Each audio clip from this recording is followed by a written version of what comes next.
Look at that boat.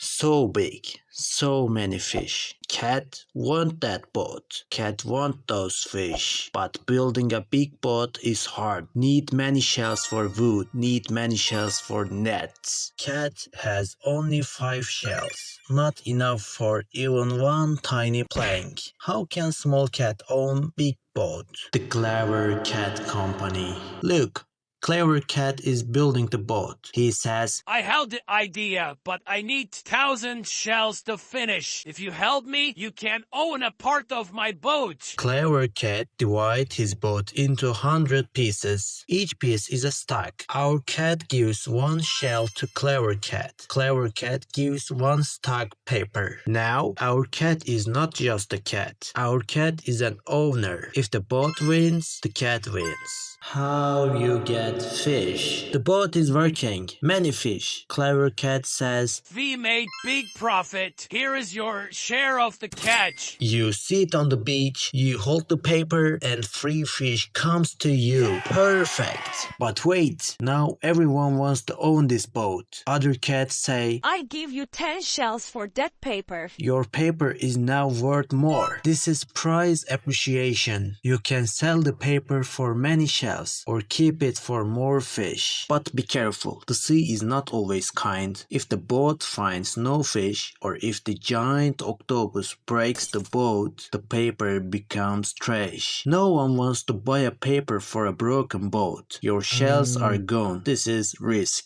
Don't pull all fish in one bowl. Smart Cat is clever. Smart Cat buys pieces of many boats. If the tuna boat sinks, the crab boats still bring food. This is a portfolio. Many boats, many chance. Less crying. Invest your shells when you are a kitten. Own the boats. Don't just watch them sail. Cat is wise. Cat is investor. Cat is us. Don't forget to invest. Please subscribe.